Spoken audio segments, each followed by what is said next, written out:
Good morning, Lifeway Church. Good morning. Morning. Handa na po ba tayo magpuri sa ating Panginoon ngayong umaga? It Yes. is indeed a beautiful day to worship our Lord, and it is a privilege that we are here today. And let us all rise up, and I'd like to read something from Mark 15, verse 16. Or Mark 16, verse 16. It is said, "Go into all the world and preach the good news to everyone." So Jesus Christ commanded us to go tell the world of His good news, that He is alive and He lives in us. Let's go sing this song and let's tell the world that Jesus lives. Clap along.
Let's give our loudest clap offering to the Lord. He alone deserves all glory and all praise.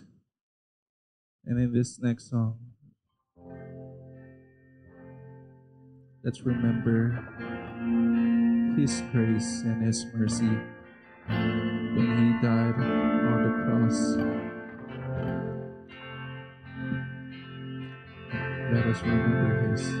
Let's praise Him. Jesus. Maaari po tayong sumabay lahat.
Hallelujah. Hallelujah, Lord. Totoong papuri. Pinakamataas na papuri ang aming ibibigay sa inyo, Panginoon. You alone deserve all glory and praise. And Lord, we may not sometimes feel you in our lives, and we don't see you, Lord, but your assurances, you are always with us. You are moving, Lord, even when we don't feel it.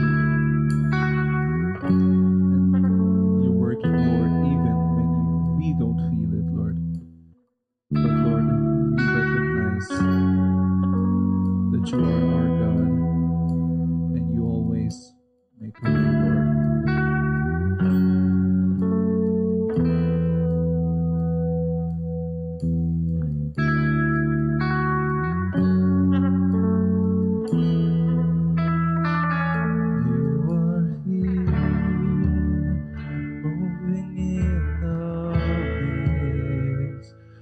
Worship you, I worship you. You are here, working in this place. We worship you, we worship you, 'cause you are miracle worker, promise keeper, light in the darkness, my God, that is who you are.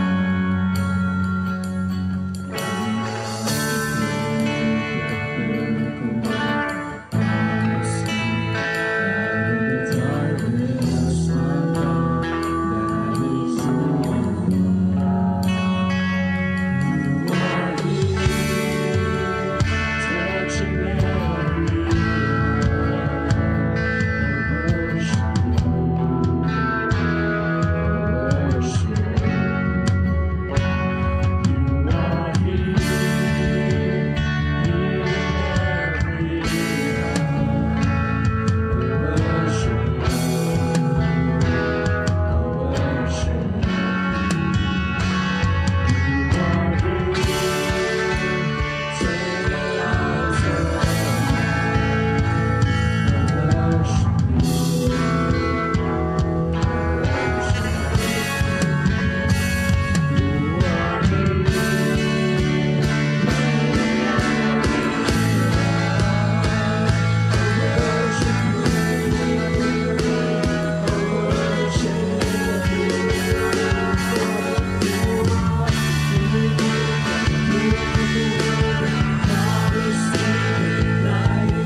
you're working, even when I don't feel it, you're working. You never stop working. You never stop working. Even when I don't see it, you're working. Even when I don't feel it, you're working. You never stop working. You never stop. Even when I don't see it, you're working.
Light in the darkness, my God, that is who you are.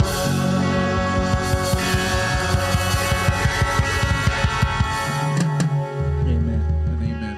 All glory to God in the highest. Amen. Amen. And here in Lifeway Church, we glad to see everyone here worship in the presence of our Lord today. And to our first timers, we welcome you here in Lifeway Church. We'd like to fellowship with you after the service. And come on, let's go around and greet each other and sing this song. I love the day that I feel when I get together with God's wonderful people. I love the thrill that I feel when I get together with God's wonderful people. What a sight just to see all the happy faces, praising God in heavenly places. What a thrill that I feel when I get together with God's wonderful people. One more time.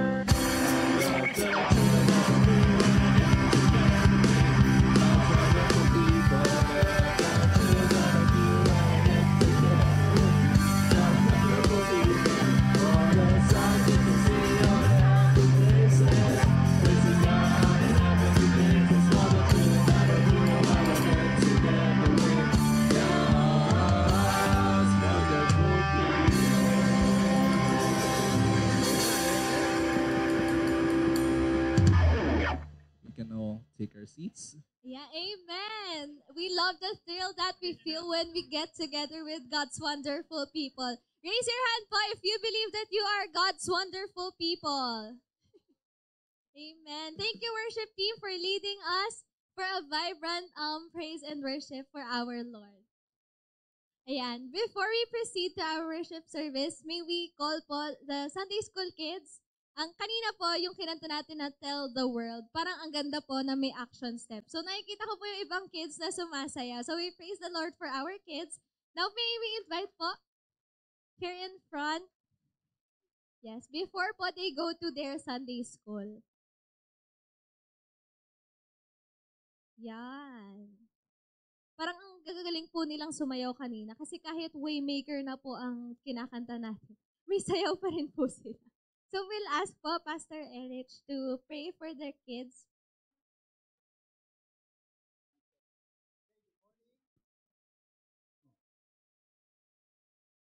Okay, let us pray for the kids. Let us stretch forth our hands and let us pray for them. Father, we thank you for the privilege that you have given Lifeway to minister to these children. Sabi nga po ninyo sa inyong salita, hayaang lumapit ang mga bata sa inyo. At ang palalangin po namin, bigyan nyo ng wisdom, ang kanila po mga tagapagturo, upang mailapit po nila ang mga bata sa inyo. Makilala kanila bilang Panginoon tagapagligtas, maitanim ang inyong salita sa kanilang puso, lumago sila sa kaalaman, that they would grow in wisdom, in stature, in favor with you and with people. And we ask, O Lord, that you will give Lifeway the opportunity to reach out to their families also upang sila po'y makasama rin sa panambahan sa tuwing Sunday with their children. We lift them up to you. We praise you for the privilege that you have given us to minister to these children in Jesus' name. Amen. Amen.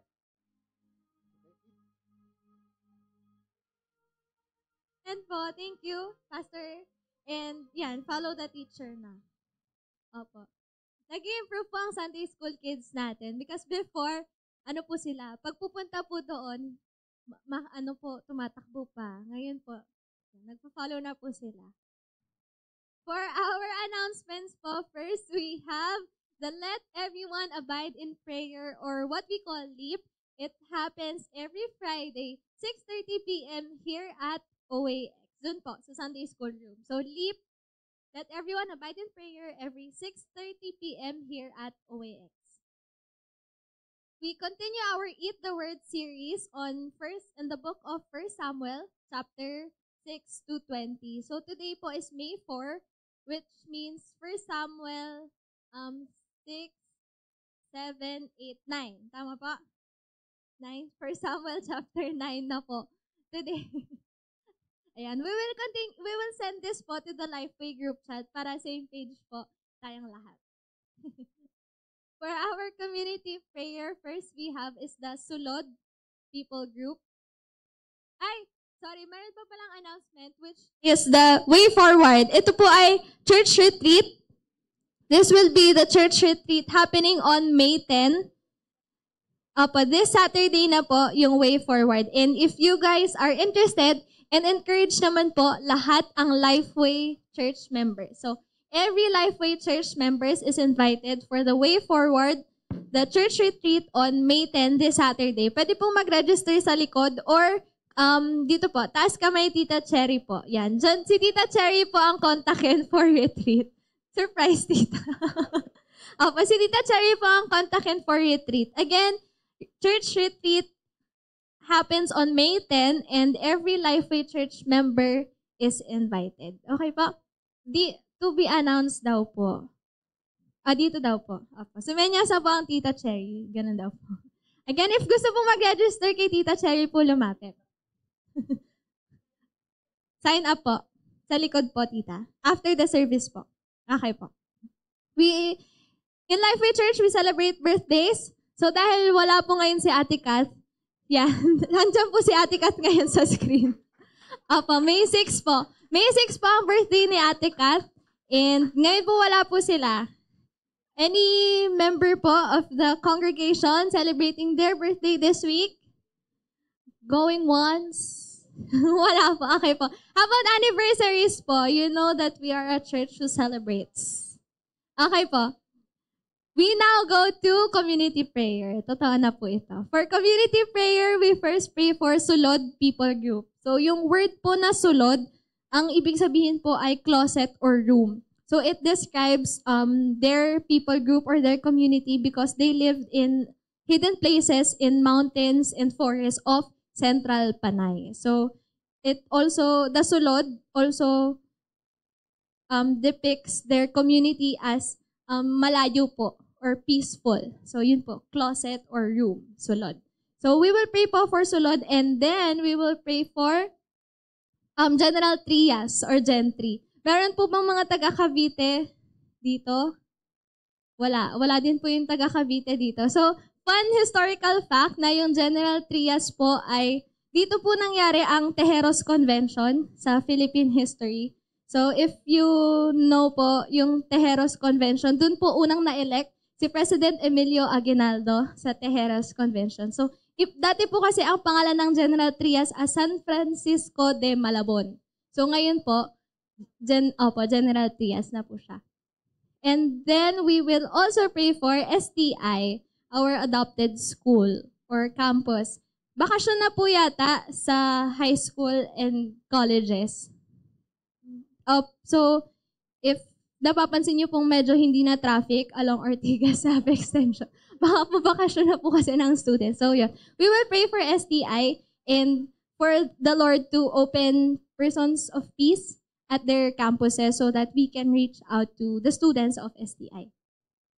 Ayan. And then, everyone po will pray for Lifeway Church. So, this side po, please pray po for STI, and then Sulod People Group po, dito sa middle. And then Gen 3, Cavite. General Trias, Cavite. And then everyone po will pray for Lifeway Church. Okay po? I will be giving a minute or two and then I will close us in prayer.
Heavenly Father, you are our waymaker. When we are uncertain about the future, whether it's school, work, or relationships, you are already ahead of us, opening the right doors and closing the wrong ones. You clear a path for your purpose to unfold, even when we don't understand it yet. We celebrate the life of Ate Kath.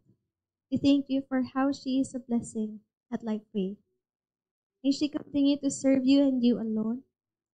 Bless her new year, dear Lord. Guard her heart, that she may be guided in every decision she will make upon entering her new age. We lift up to you the retreat this Saturday.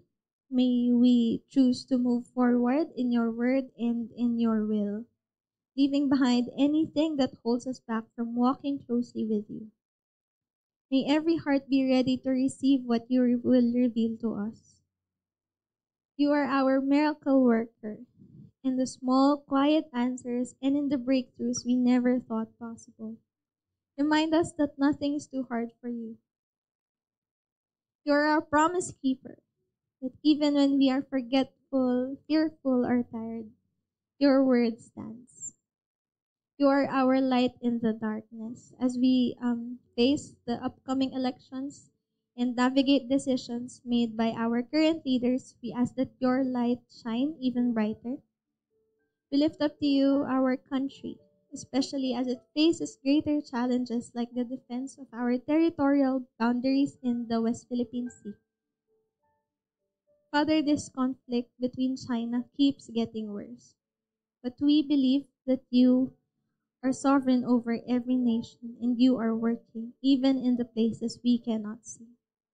Shine your light on every corner of our land. Use us, God, to be builders, those who speak life, encourage others, and lead people toward you. Help us not to be obstacles, but living testimonies of your grace and love. We long for your people to turn to you with full hearts. So, Lord, remove what hinders and build what has been broken, so that your glory may be seen in us and through us. We love you, Lord. We commit to you the rest of the service. In Jesus' name we pray. Amen.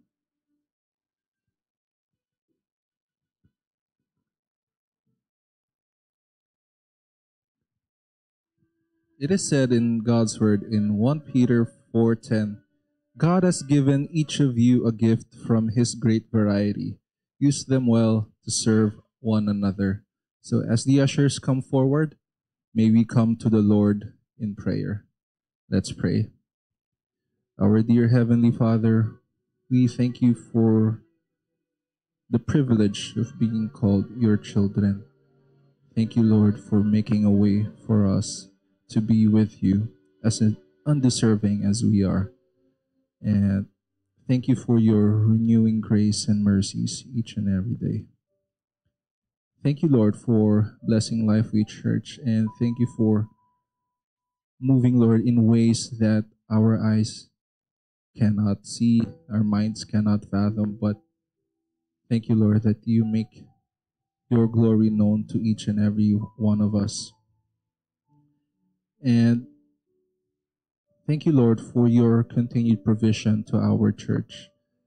And we give back to you alone, because you alone deserves all glory and praise. And may you use these gifts to further the work of your kingdom here on earth, Lord. We thank you, Lord. We love you. In Jesus' name, this we pray. Amen.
the blood of Jesus.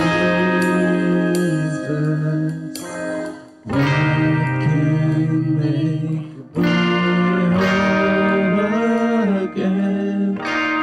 Nothing but the blood of Jesus. Oh, precious is the flow that makes me white as snow. Other fount I know, nothing but the blood of Jesus.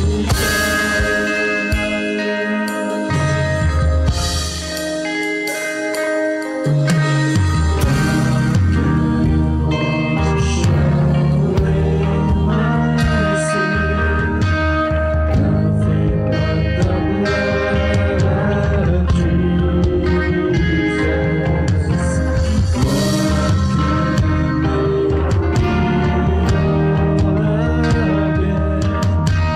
Nothing but the blood of Jesus.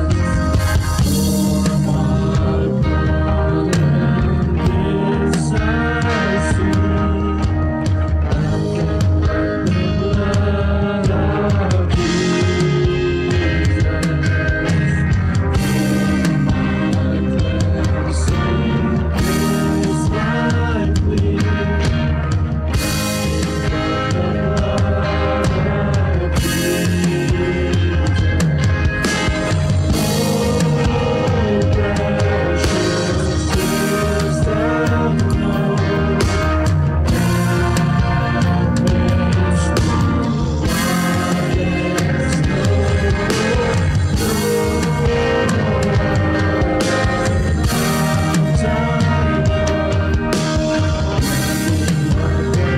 flow that makes me white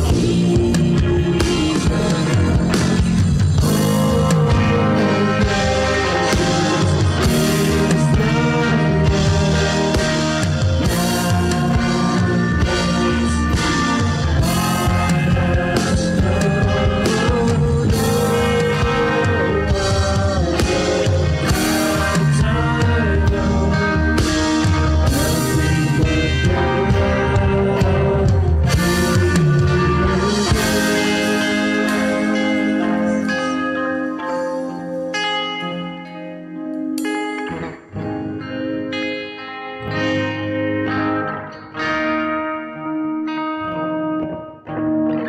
Today is the first Sunday of the month. We will be having our breaking of the bread.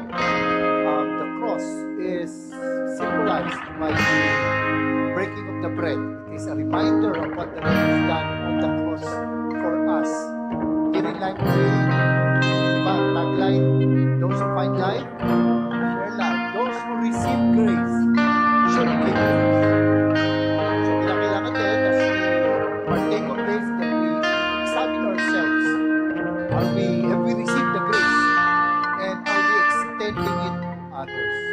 And so kung meron din po tayong mga pagkukulang sa Panginoon, kakasala sa kapatid, kailangan ng pagpapatawad, kinakailangan po natin as the elements of being passed, tayo po humingi ng tawad sa Panginoon upang wala pong maging paghahapon sa ating pakikibahagi sa breaking of the bread. I call on the ushers to distribute the elements.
we partake of this Lord's Supper, reminder of what you have done on the cross, of the salvation that we have received, I pray that you continue to speak to us as a church, and may we learn, O Lord, to live out the grace that you have extended to us. The night he was betrayed, the Lord Jesus took bread, and when he had given thanks, he broke it and said, "This is my body. Take and eat. Do this in remembrance of me." Let us eat the symbol of the Lord's body.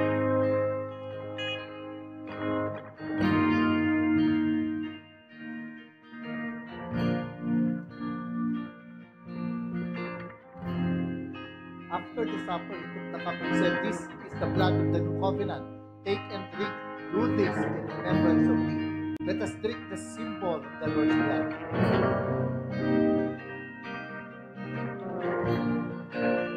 Hold on to the cup so we can drink. Father, I pray that you will continue to speak to us. May we live out the gospel in our lives. May people see that as we have experienced forgiveness, that we are extending forgiveness. As we have received grace, we'll be extending grace. May this continually remind us of what you have done on the cross, and may we have the boldness to share the good news of salvation with others. Thank you, O Lord. We glorify you in Jesus' name. Amen. Let us remain standing as we continue.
Meron na po ba listahan? Tasong kami na may listahan na.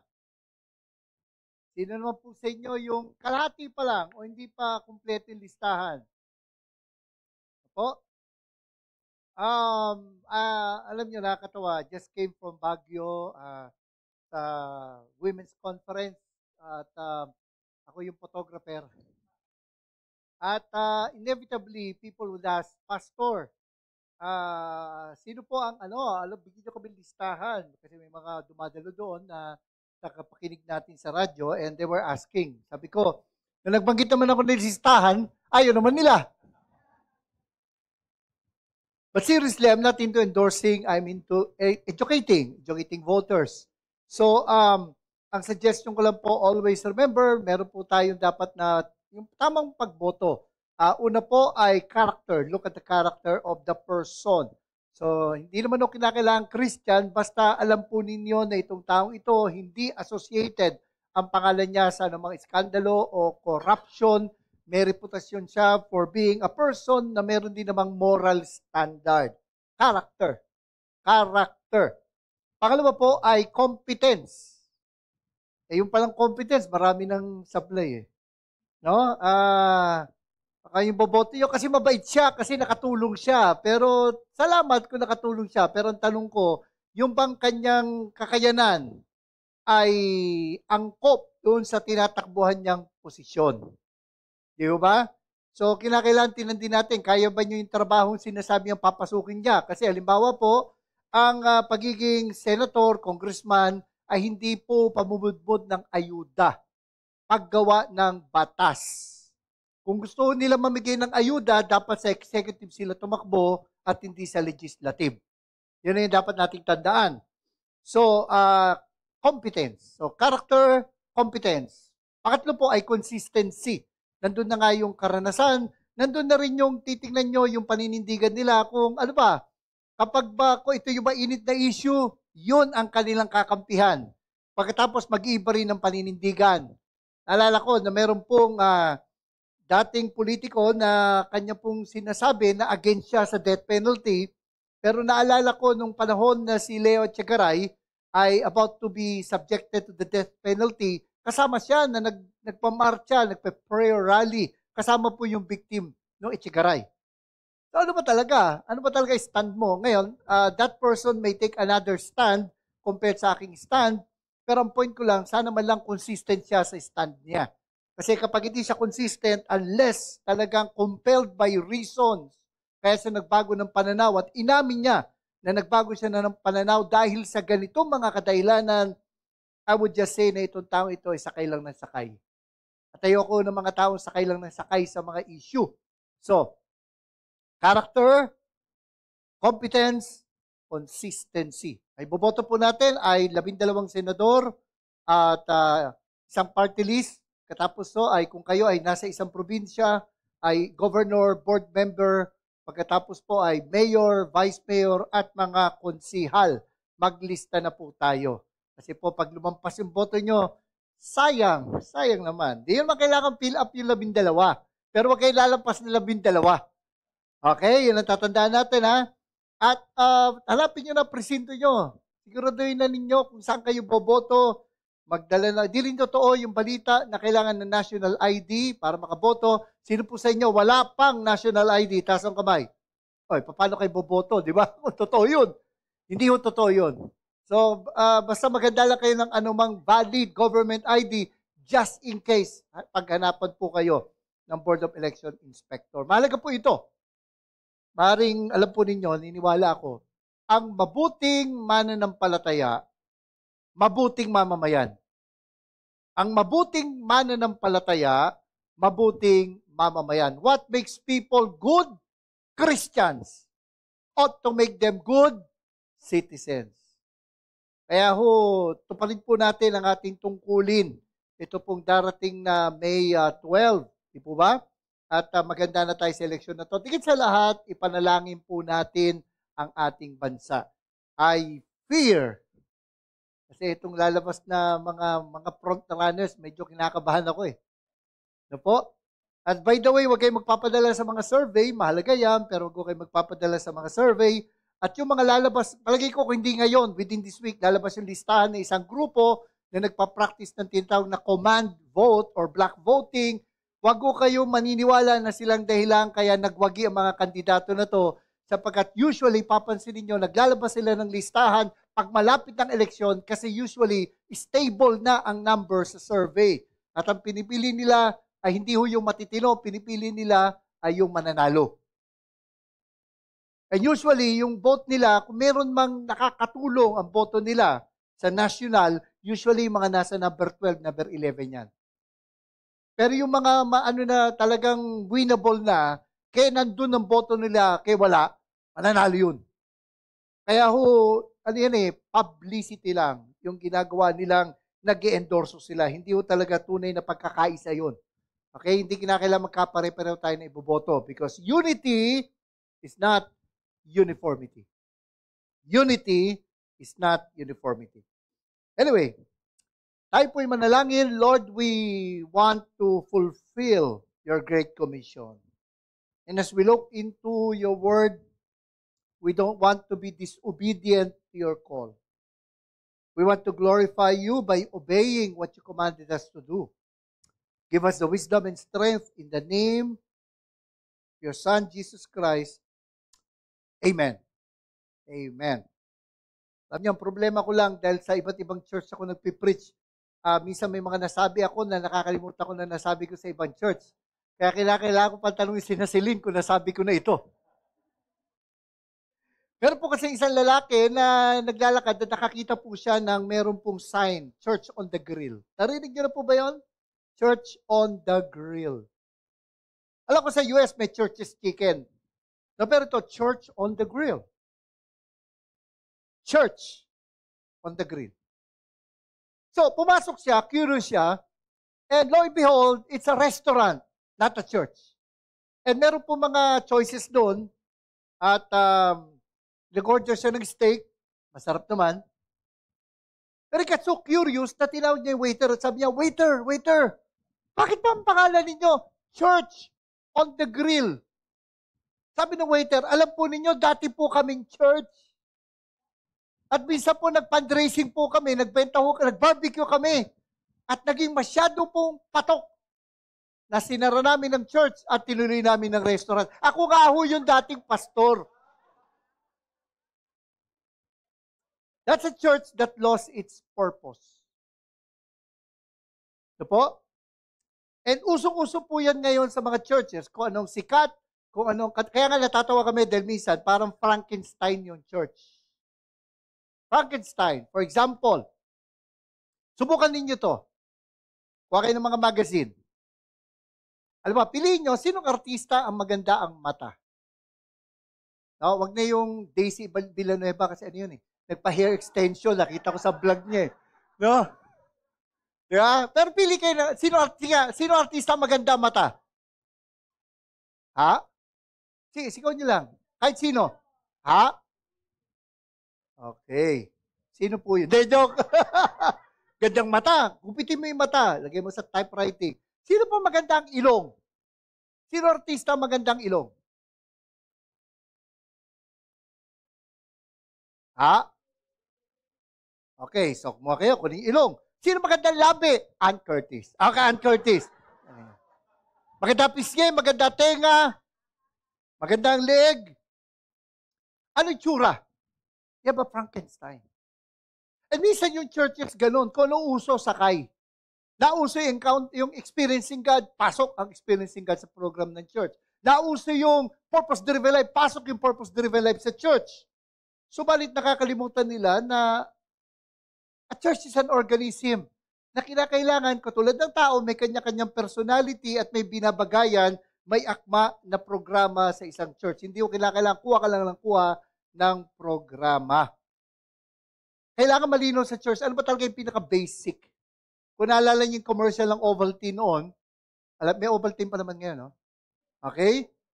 Yung Ovaltine, di ba? Sabi nila, kung walang ice, di ba? Naalala yung commercial na yun? Kung walang ice, masarap pa rin. Kung walang milk, masarap pa rin. Hanggang dumating nga sa pinaka-point na kahit na walang tubig, papapakin mo yung Ovaltine, masarap pa rin. Ganon din sa church. If we will remove all yung mga nakaugalian nating gawin, yung mga nakasanayan nating gawin, anong matitira? Alam niyo po sa Bible, in the Gospel of Matthew, our Lord Jesus declared, I will build my church. Sinasabi po ng Panginoon. I will. Who will build the church? The Lord. I will build my church. Whose church? His church. Not our church. His church. Kaya dapat po natin tiyakin yung church ba natin? Church ni Lord. Mga mamaya, tayo po isang club, organization, fraternity.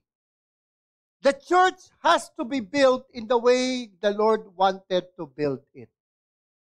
Kaya nga madalas sabihin sa akin ng aking mentor, do not ask God to bless what you're doing. Ask God what He is blessing, and then you do it. Otherwise, we will labor in vain. Because the church has to be built according to the specifications of the master builder, the Lord. And we find it in the Great Commission. Di ba tawag dito Great Omission kasi hindi nagagawa ng church. Basahin po natin ang Matthew chapter 28, 18 to 20. Dapat po, kahit nagasgas sa isip natin ito, kinakailangan po natin talagang balik-balikan ito eh. Ano po? Sige po, basahin po natin. 1, 2, go. And Jesus came near and said to them, all authority has been given to me in heaven and on earth. Go therefore and make disciples of all nations, baptizing them in the name of the Father and of the Son and of the Holy Spirit, teaching them to observe everything I have commanded you. And remember, I am with you always to the end of the age. At tawag nga dito ay the Great Commission. Hindi Great Omission. Hindi rin Great Suggestion. Alam nyo, parang tune up ng kotse yan eh. Kadalasan po, kaya tayo nag-tune up para ibalik sa dapat na mas malapit sa nung bago siya. Sapagkat dahil doon tatakbo ng maayos yung kotse. Last week, nag-speak po ako sa isang anniversary ng isang church. 26th anniversary. Tagal na rin, no? 26. Sabi ko sa kanila, ang problema natin, minsan nagkakasanayan na tayo eh. Kailangan natin ng titaw na fresh eyes. Ang naalala ko nga, kinuwento ko, ay yung isang church sa Atlanta, church ni Charles Stanley. Patay na ho yun eh, pero yung anak niya, kilala, si Andy Stanley. Ang kanyang church, if I remember it right, the First Baptist Church of Atlanta. Sayang, nung nakapunta ako sa Atlanta, hindi ko napuntahan yung church na yon. Dahil wala nga akong kilalang masyado roon, so nakapasya na lang tayo sa Coca-Cola Museum. No? Pero nabalitaan ko na itong church na ito. Can you imagine? Siguro pag ang church na to kailangan magpapinta, you'll just hire somebody. Tama, no? Pero itong church na to, sa laki ng church, kailangan yung maintenance, may full-time painter. Can you imagine? So yung painter, unang kwarto ng Sunday school, pipinturahan niya.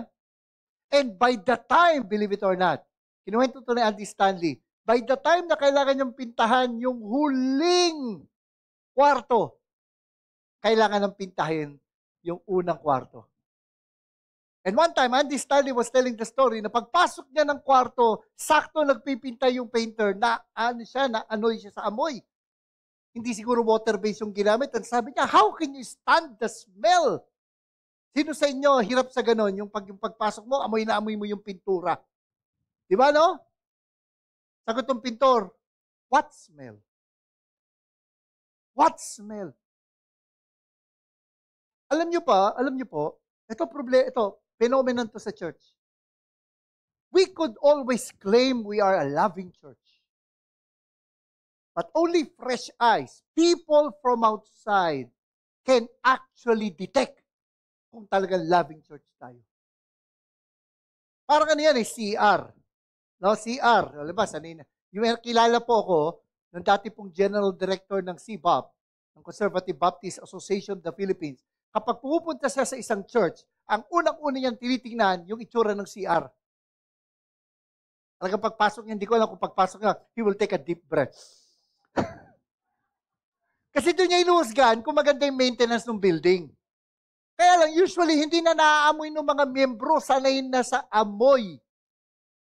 At minsan may mga ugali, may mga kalakaran sa ating iglesia na hindi na natin napapansin na hindi na pala ayon sa sinasabi ng Biblia kasi nakasanayan na natin. Akala natin nagmamahalan tayo sa isa't isa pero makapapansin noon ay yung mga nakapalibot sa church o yung mga bisita ng church. Kaya tuloy pa nag-imbita ka, attend ka sa church namin. Ayoko nga. Bakit? Eh, dami-dami yung problema, nag-aaway kayo eh. Para naman ako dumampot ng bato, na ipupukpuk ko sa ulo ko kapag sumali ako sa inyo.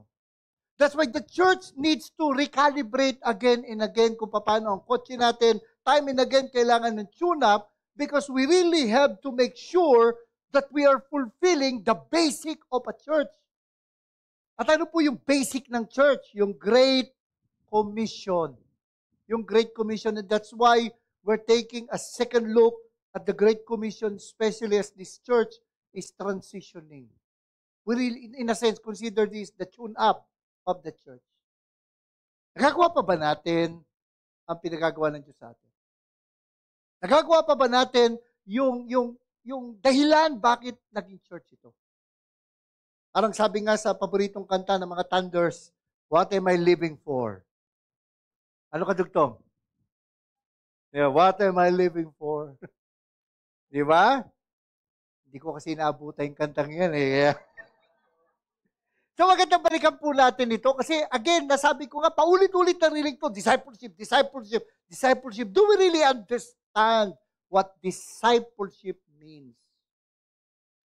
Kaya bago po yun, kumbaga, alam nyo, may isa pong magaling na football coach. Kumbaga, tawag sa kanya, the winningest football coach, si Lombardi.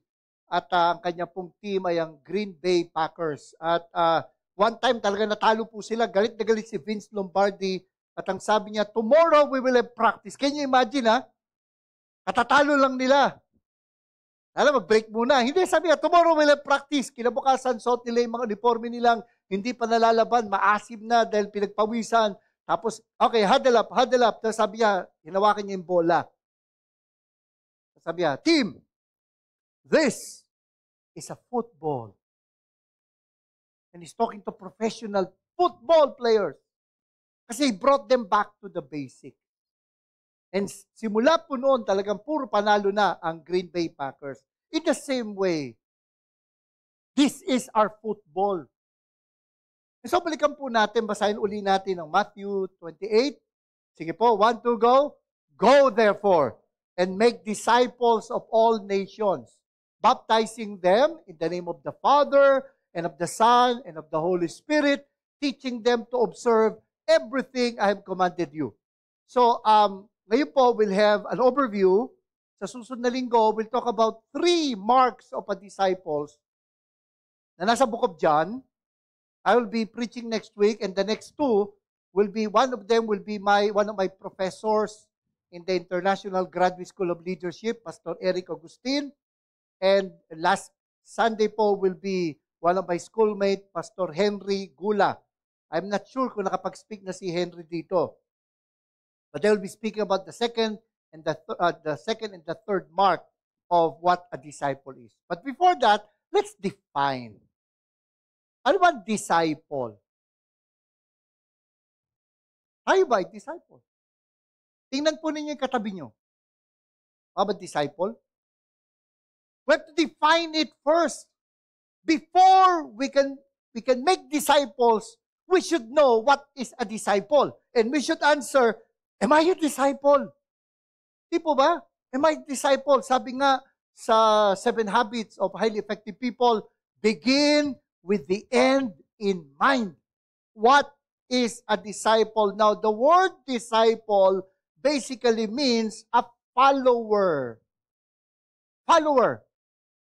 But what kind of a follower? Una po, tandaan po natin, we are called to become disciples. Kaya mahalaga ito eh.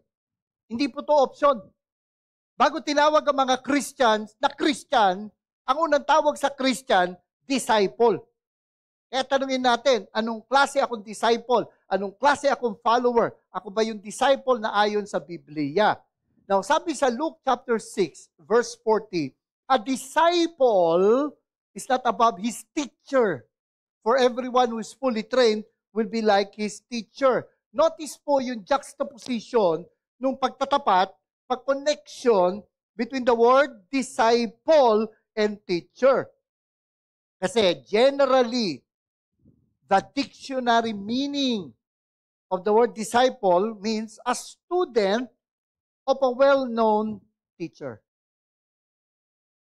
Pag tinignan po nating mabuti ito, the way it is used, always remember this. It's good, you have a dictionary.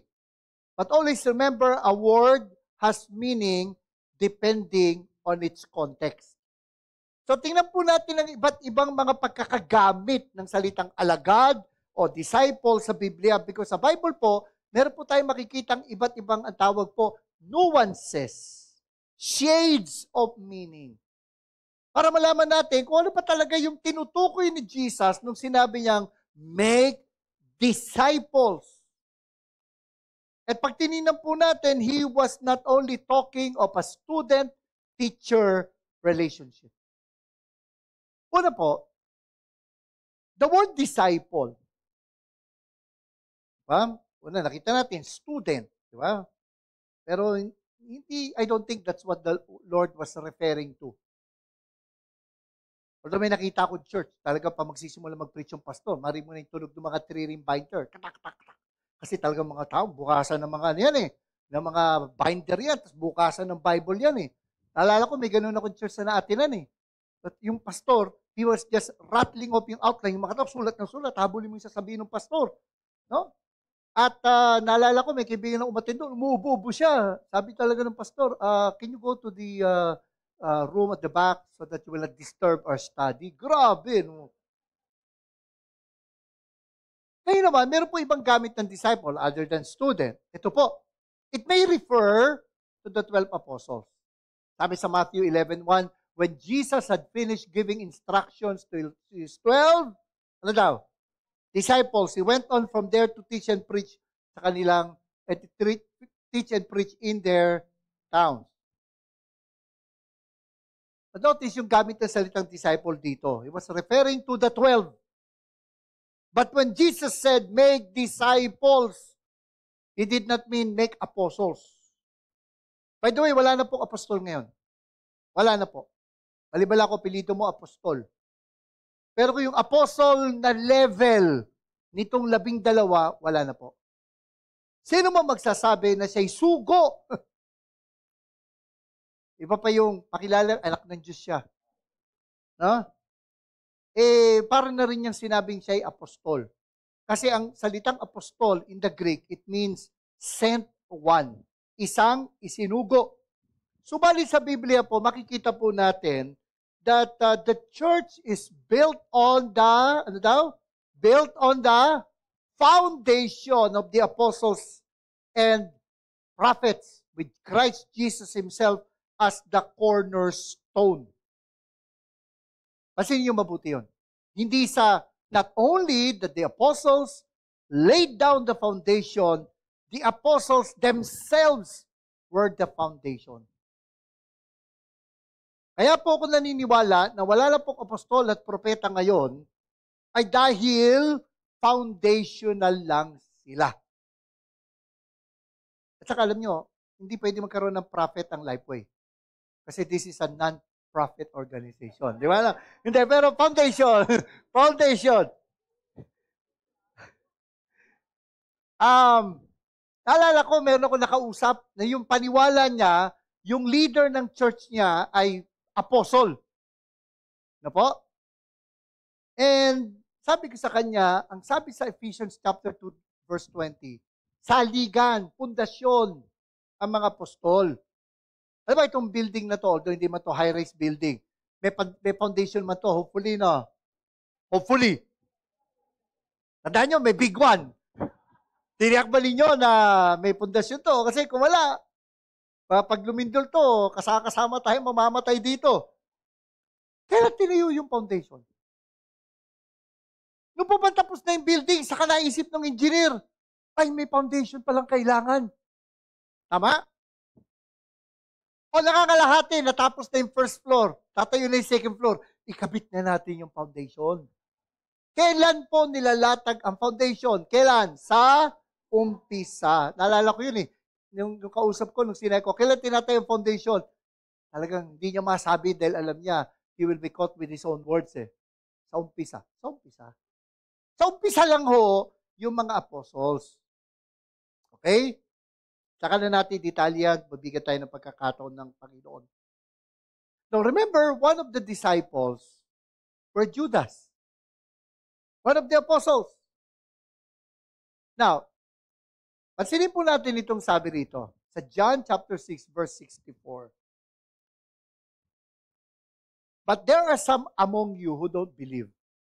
Sabi ni Christ doon sa crowd.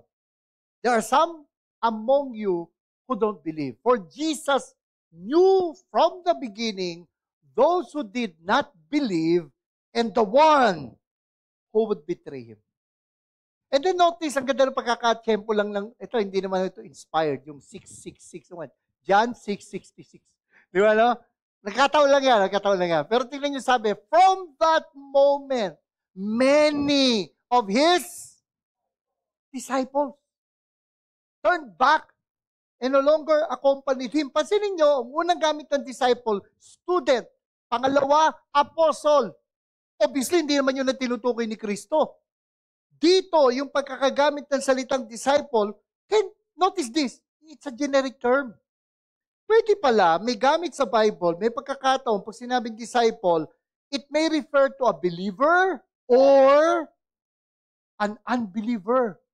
The term may refer to a person who is not a true believer.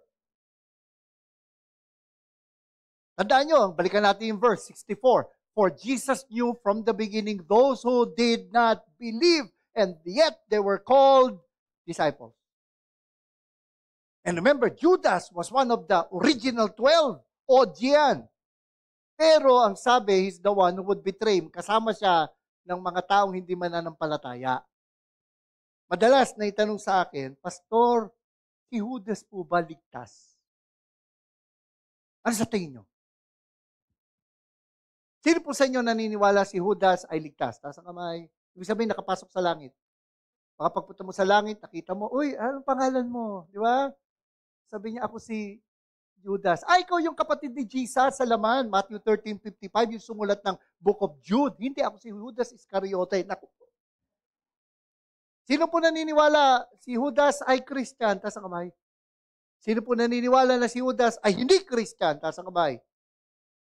Sino sa inyo hindi magtataas ng kamay? Kahit ano itanong ko, kasi napansin ko may hindi nagtataas ng kamay. Akala nyo, porque nasa kadiliman kayo, hindi ko kayo nakikita. Ako pag gano'n may nagtatanong, sinasagot ko ganito na lang kapatid. Pag akyat ko sa langit, hanapin ko si Judas. Pag hindi ko siya nakita, ikaw na maghanap sa kanya sa impyerno. Pero seriously, personally I believe, he's not a believer. Bakit po? Kasi ang tawag ni Jesus kay Judas, son of perdition or son of condemnation. Sa Bible, dalawa lang po yung tinukoy na son of perdition o condemnation. Si Judas at yung Antichrist. So I don't believe Judas was a true believer. Ang sabi pa nga rito sa 1 John chapter 2 verse 19 na actually referring to false teachers. Ang sabi po rito sa 1 John 2:19, they went out from us but they did not belong to us. For if they had belonged to us, they would have remained with us. However, they went out so that it might be made clear that none of them belongs to us. Bagamat sila'y dating kasamaan natin, hindi natin tunay na kaisa ang mga taong yun, sapagkat kung sila'y tunay na atin, nanatili sana silang kasama natin. Referring to people who profess to be Christians but they don't possess Christianity. So, ang isang disciple, yung word can refer to a student, can refer to an original apostle, can refer to an unbeliever. And I don't think these are the kind of disciples that we are to make. And I hope you're not one of those three. May pangapat. The word disciple can also refer to a true believer. Sabi sa John 19:38, after this, Joseph of Arimathea, who was a disciple of Jesus, but secretly, because of his fear of the Jews, notice the word disciple here is used to refer to a true believer. Pero yun lang ba yung, sapat na ba yun? Na yung tao maging believer? Sabi ba ni Jesus, make believers, make converts, bring them to a decision, basta they'll pray the prayer. Yun na ba yun? Always remember, when we become believers, that's only the start. It's not the end. It's only the beginning. It's not the finish line. And so I believe this is also not what Jesus had in mind nung sinabi na make disciples. So, anong ibig sabihin ng Panginoon ng make disciple? Anong disciple tinutukoy niya? I believe he's talking about a believer who took the next step. Did you take the next step? Okay, tumanggap ka. Did you take the next step? Dito, makikita natin sa Luke 14:26-27, yung pagkakagamit ng word na disciple. Basahin po natin sabay-sabay. 1, 2, go. If anyone comes to me and does not hate his own father and mother, wife and children, brothers and sisters, yes, and even his own life, he cannot be my disciple. He cannot be my disciple. Tuloy, whoever does not bear his own cross and come after me cannot be my disciple. Cannot be my disciple. Pasilin po natin pagkakagamit po ng word na disciple dito. I believe na when Jesus said make disciples, He was referring to committed followers. Committed followers. No, mabigat yung sinabi ni Jesus dito. Sino sa inyo, boy pa mga magulang nyo, taas ang kamay. Taas ang kamay.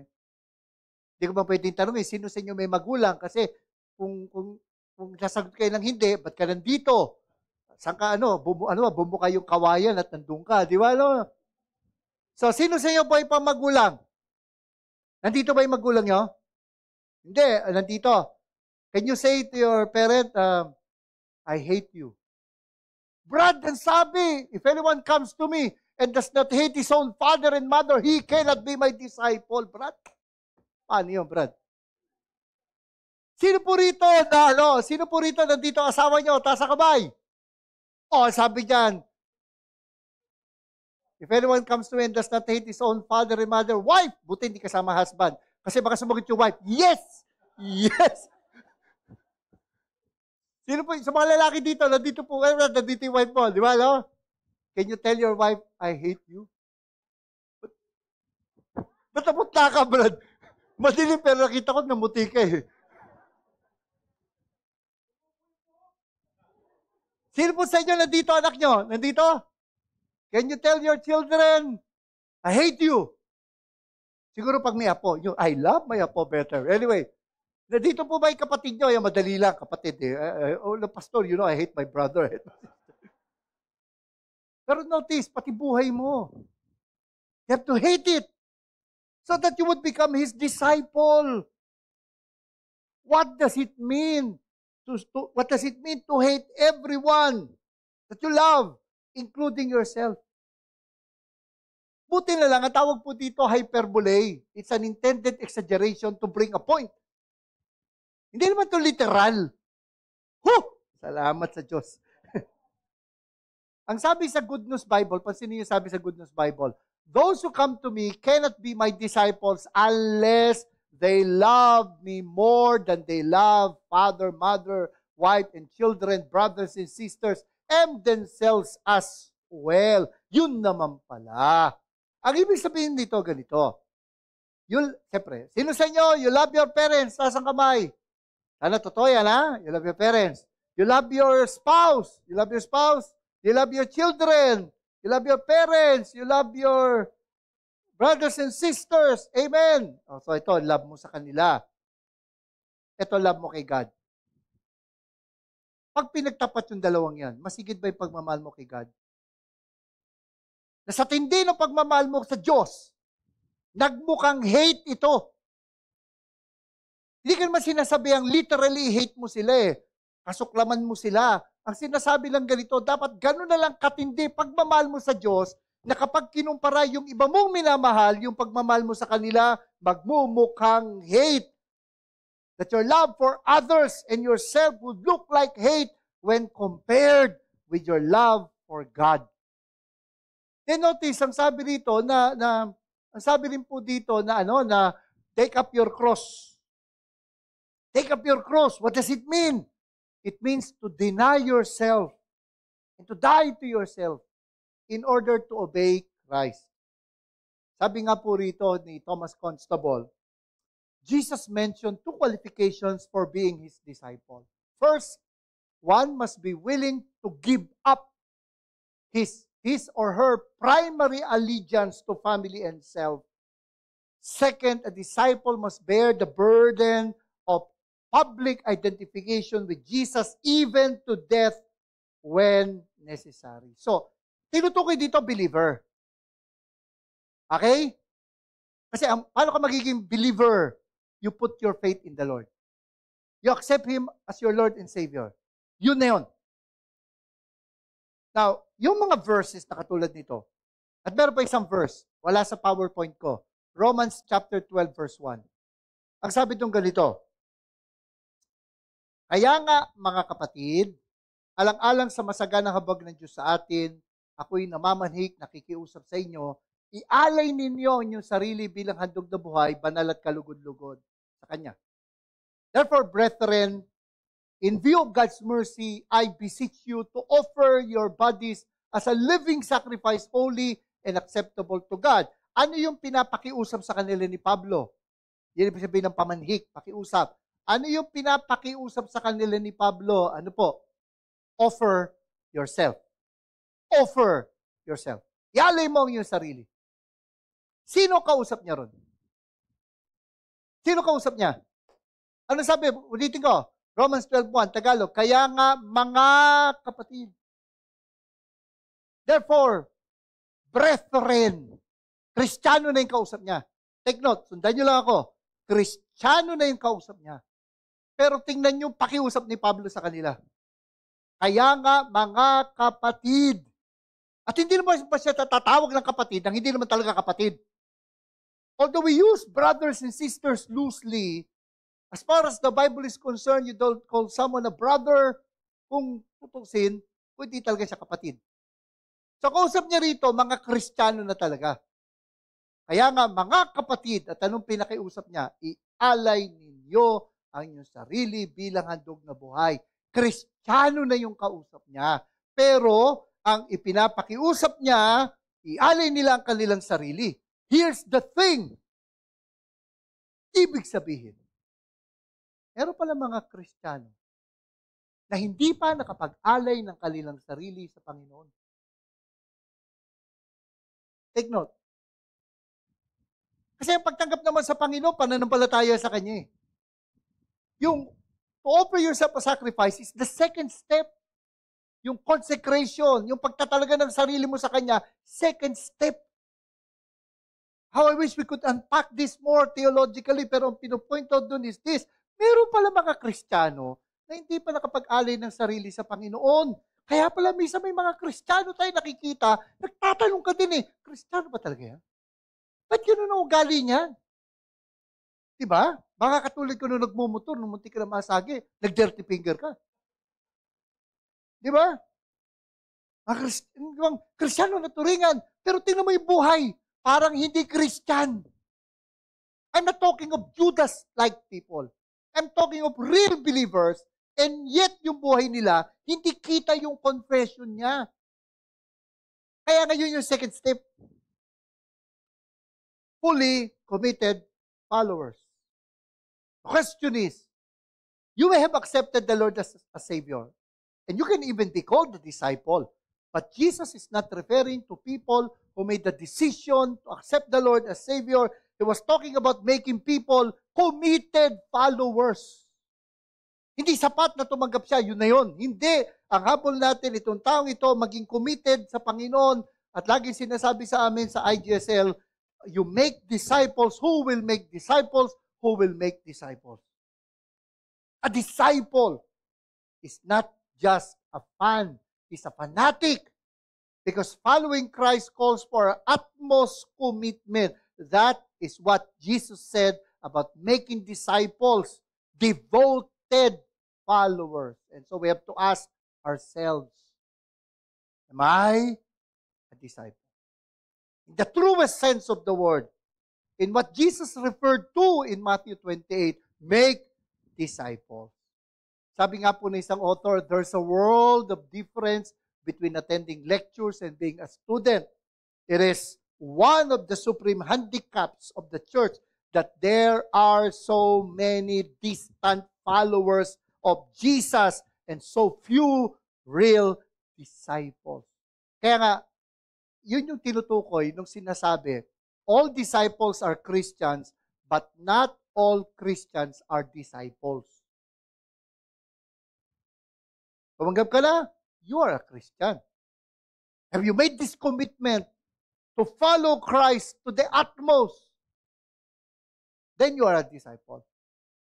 Nasaan na po tayo doon? We are called to become disciples, true disciples. Are we committed followers and not just believers? We are called to become disciples. And then we're commanded, make disciples. Make disciples. Anong sabi po diyan? Ang ganda ng pagkakasabi, ganito siya kahalaga. Jesus came near and said to them, all authority has been given to me in heaven and on earth. And remember, I am with you always to the end of the age. Jesus promised His power and His presence to those who will make disciples. If and only if we fulfill His Great Commission. Ang kapangyarihan ng Panginoon at ang presensya ng Panginoon ay pinangako niya sa mga gagawa nito. Ang tanong, dito po ba sa Lifeway?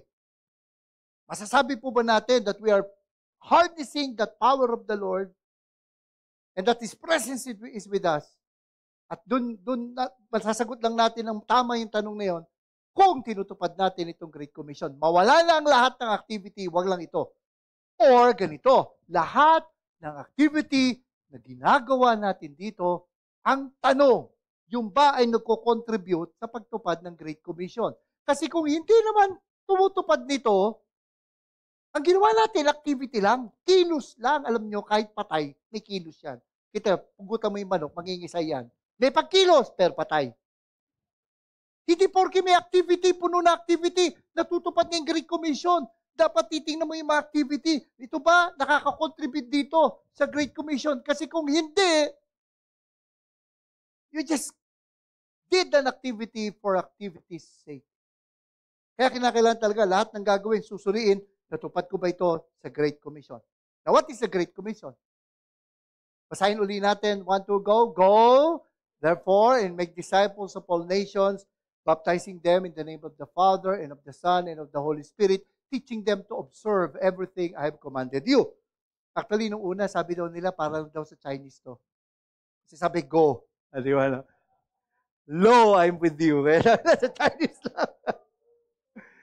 But seriously, what's the Great Commission? Okay. Eto, wag kayong mag-alala, hindi ububuka ang lupa kung mali ang sagot nyo. Please, sumagot ho kayo. Please lang. Ilan ang commands dito? Basahin niyo mabuti. Okay, sige, pakita. Okay.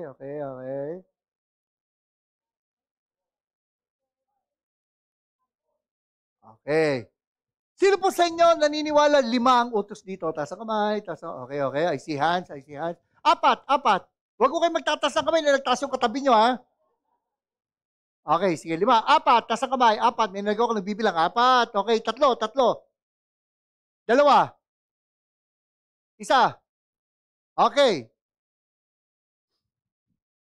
Pag tininan po natin ito talaga, inaral natin mabuti. Again, hindi ko bubukal lupa kung mali ang sagot nyo. Okay lang po yun. Nung wala akong tinanong, nagkamali rin ako ng sagot. Akala ng mga tao usually, 4 ang command.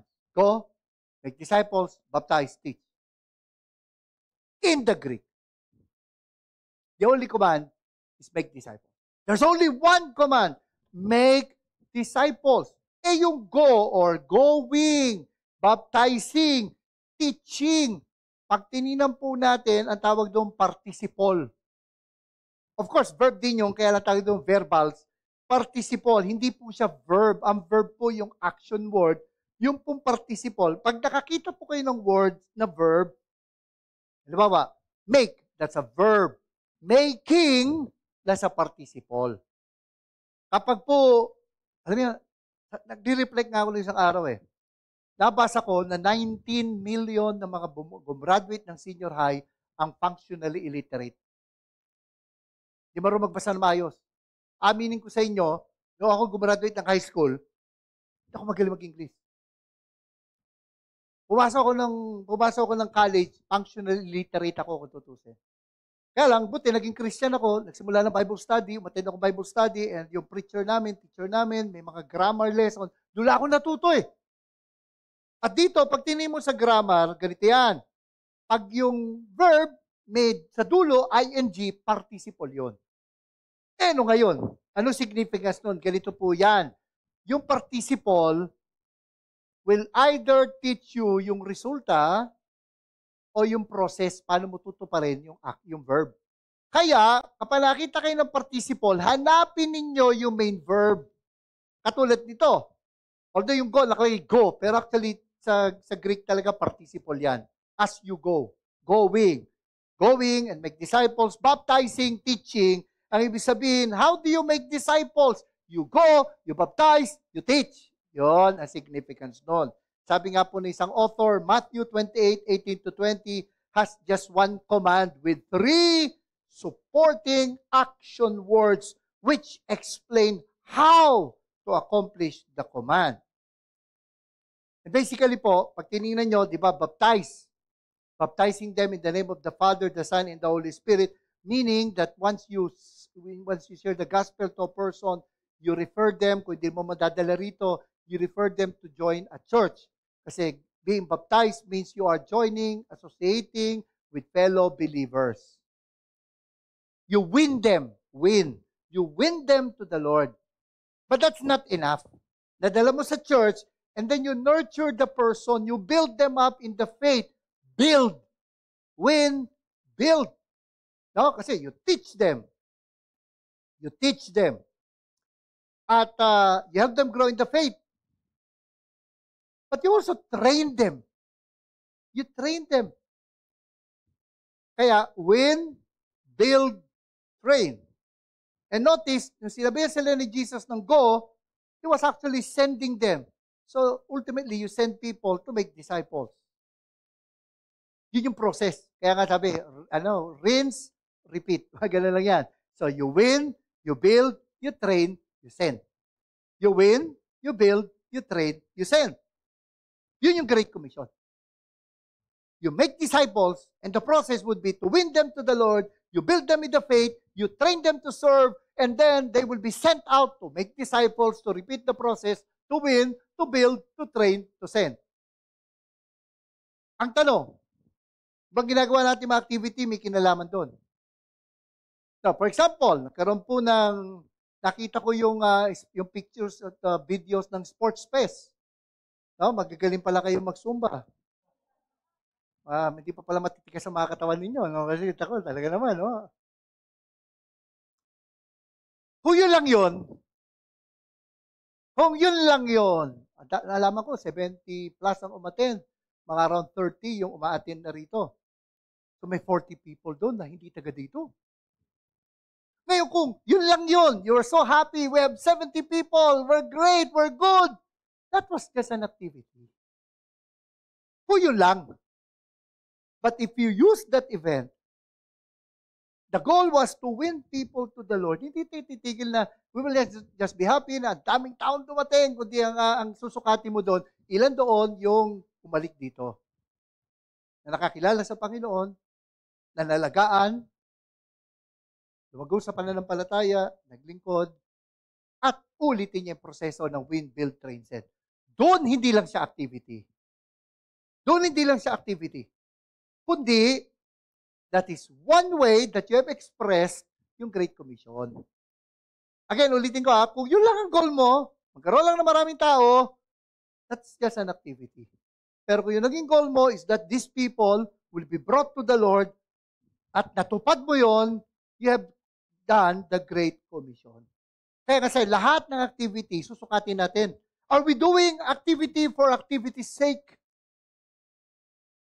Or are we doing activities not as an end, but a means to an end? And what is the end?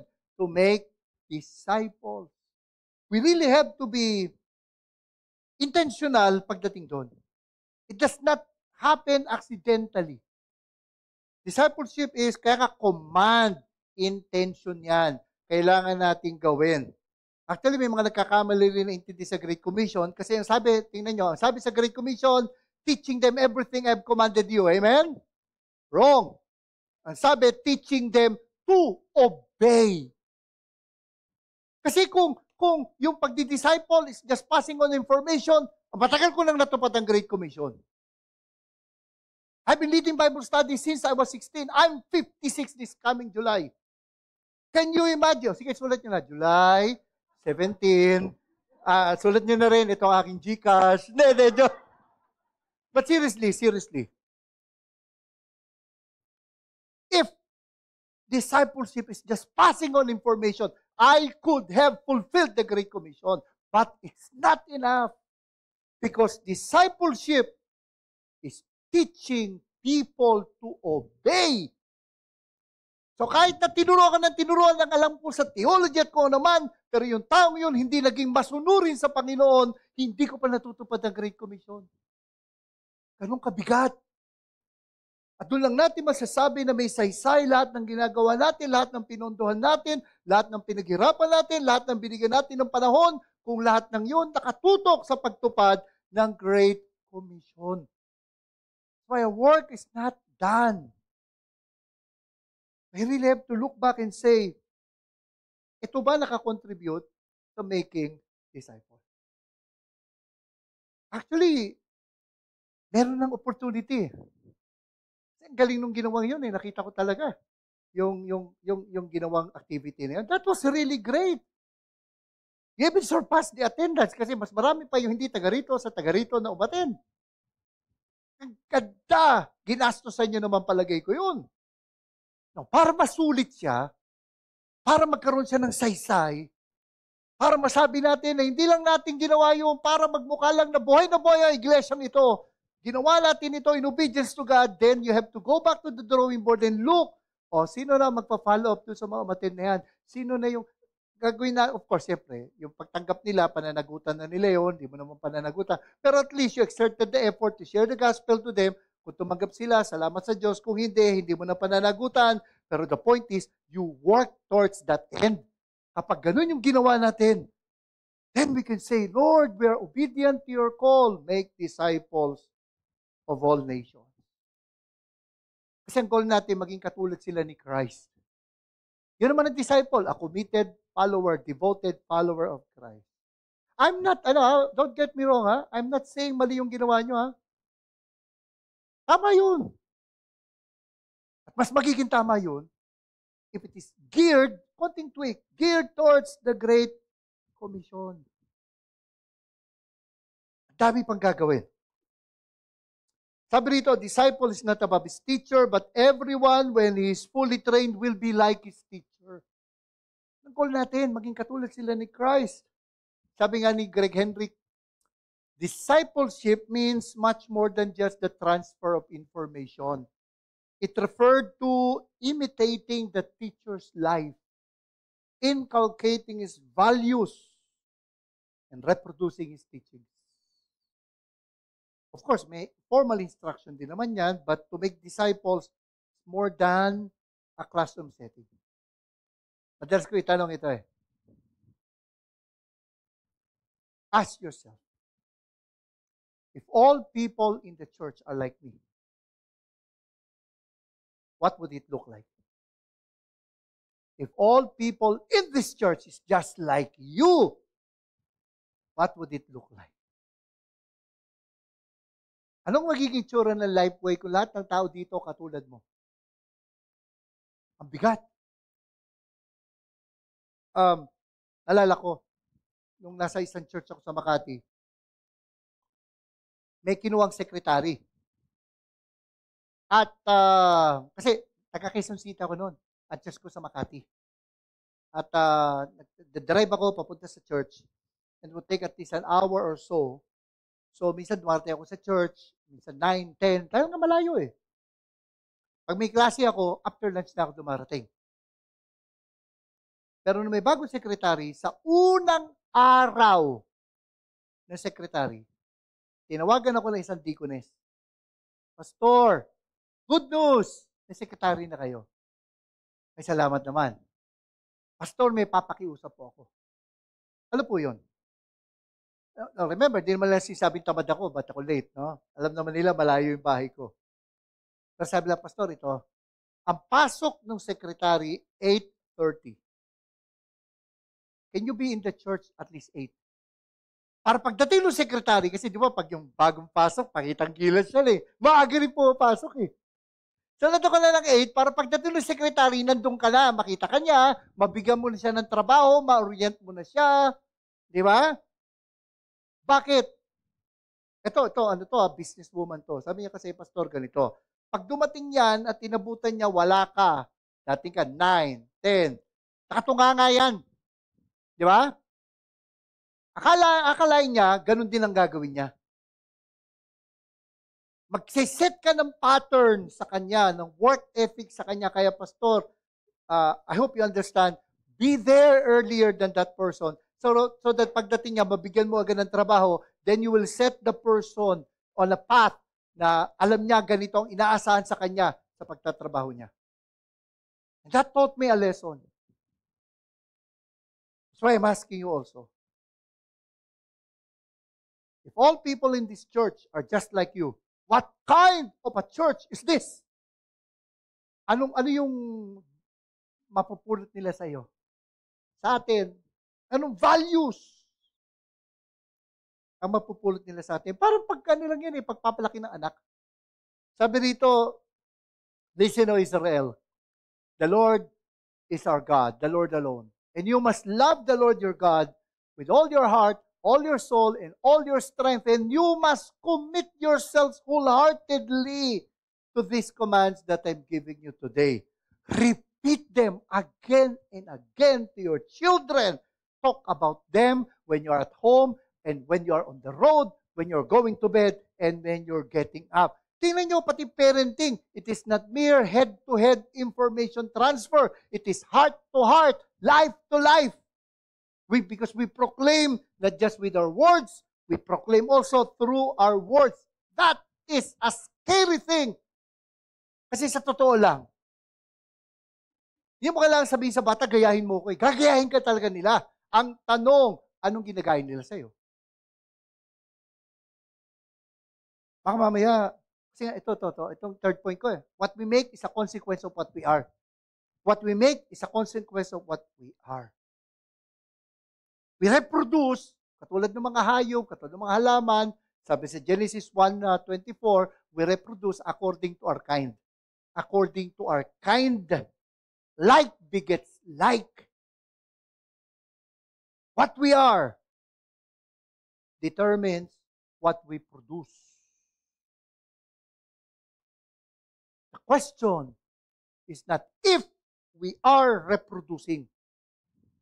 The question is what are we reproducing? Para mga anak natin, we don't need to tell them what to do because they're already doing what we are doing.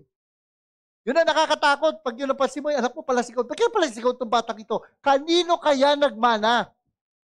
Bakit tamad itong batang ito? Kanino kaya nagmana? Bakit kaya hindi committed itong follower na to? Bakit kaya hindi committed itong member na to? Kanino kaya niya napulot? Kanino? Mamaya, sa ibang church. Alam niyo naman, pagbago sa Panginoon, mainit yan. Naglalagablab yan. Nagbabaga yan sa Panginoon. Baka mamaya, no? Kita mo, committed na committed, no? Tapos, ito banat nung ito banat nyo. Wag naman sana. Ang banat nyo ganito. Umpisa lang yan. At ng araw, katulad ko rin yan. Tatamad-tamad. What are we making? What are we making? What kind of a follower would that person become kung tayo ang gagayahin? Hindi naman pwede sabihin natin, gawin mo yung sinasabi ko, wag mong gagayahin yung ginagawa ko because that's not what the Lord wanted us. Si Paul nga, sabi ni Paul, do what you have learned and received and heard from me and seen in me. Can we say the same thing? Yung ginagawa ko, gawin mo rin. Ano kaya klase ang church kapag ganun? Huh? Sabi pa naman ni Paul, imitate me. Hindi natin masabi yan kasi baka man, hindi tayo ka-imitate. Ang maganda lang ito. Hindi naman kailangan maging perfect ka. Kailangan sumusunod ka kay Lord para masabi mo, imitate me. As I also imitate Christ. Sabi nga nung best friend ko, yung naging discipler ko, sabi ni Paul, do what you have learned and received and heard from me and seen in me. And sabi niya ito, and the God of peace will be with you. Kapag may mga bago at ginawa yung ginagawa mo, masasabi mo ba, God will be with you? Or sasabihin niyo, God forbid, maging katulad ko siya. Di ba? That's a big challenge for us. We set a pattern before those who come after us. Kaya nga, alam mo yung sabi, don't practice what you preach. Preach what you practice. You don't have to be perfect. You just have to keep on growing. Hindi mo kailangan mauna sa kanila, kundi magkakasabay tayo lumalago eh. So, let us ask ourselves, am I a disciple of our Lord Jesus Christ? Am I a devoted, committed follower? And what kind of a disciple am I making? What kind of a disciple am I making? We are called to become disciples. We are called to make disciples, and what we make is a consequence of what we are. Lord, we thank you for speaking to us through your word. And I pray that as we have taken a second look, a fresh look at the Great Commission,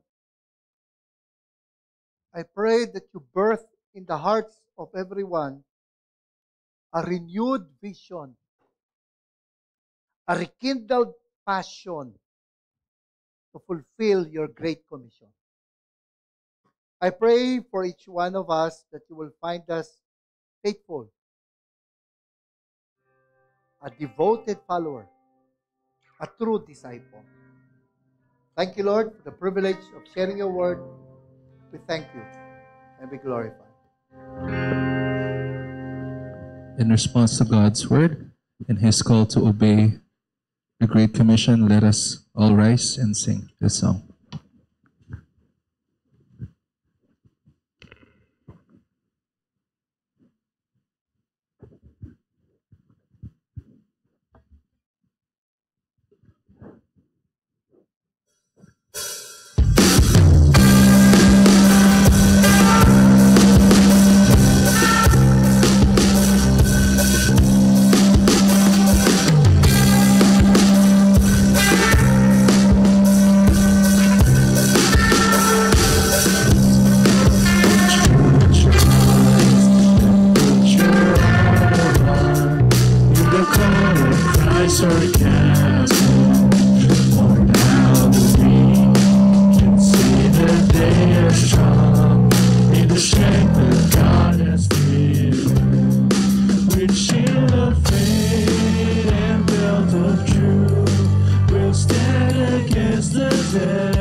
Reaching out to those in darkness.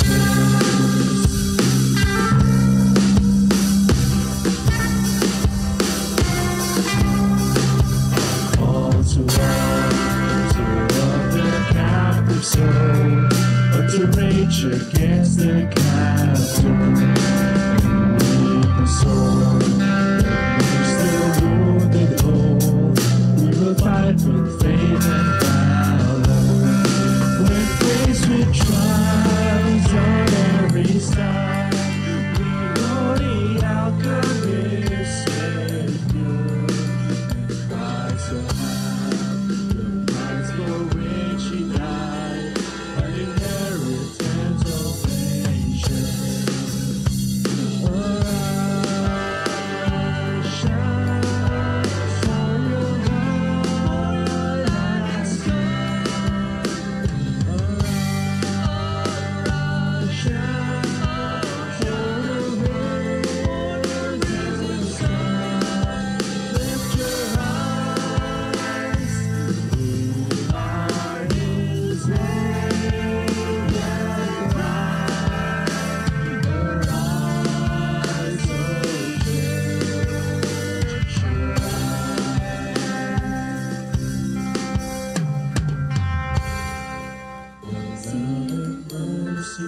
Son of God is stricken, then see his foes lie crushed beneath his feet. For the conqueror has risen, and as a stone is rolled away, and Christ emerges from the grave. His great charge is still within. Every eye and heart shall see. His spirit of God is strengthening every side. Give grace for every brother. We may love the to win the prize of a servant good and faithful. Saints of foes surround our way. We telling triumphs of His grace. Hunger for His name. Where we stand in glory.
We can now go to our small groups and answer these questions and discuss.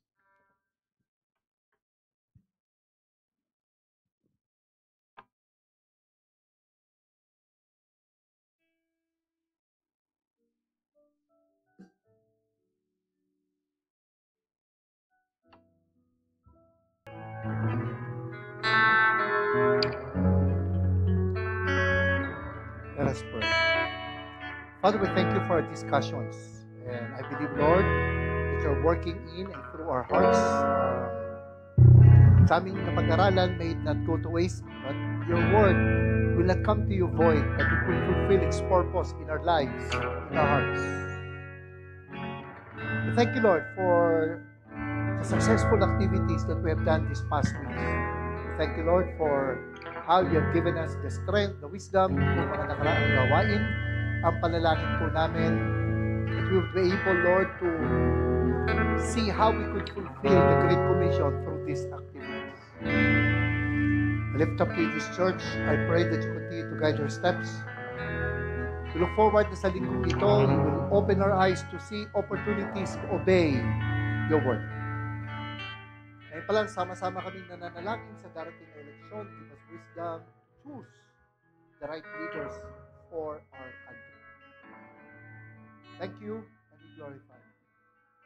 And now unto Him who is able to keep us from falling and to present us faultless before His glorious presence. To the only God, our Savior, to Him be the glory, now and forever. Amen. Amen.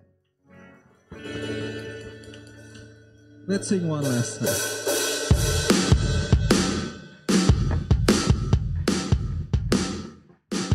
Come on, we'll tell the world about you.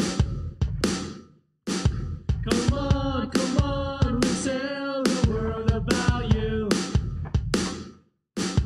Come on, we'll tell the world about you. Come on,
blessed week, everyone. And again, here in Life Free Church, we believe that those who find life, Share life. please remain for some announcements.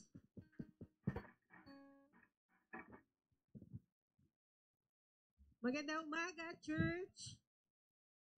Alam ko, excited na tayo sa ating retreat. Excited na ba kayo? Okay, there are now 38 signers here. Kung hindi po kayo nakapirma, pumirma po kayo. We will provide the basic food, no? And we will also welcome Pat Bless. Kasi basic lang yun po provide.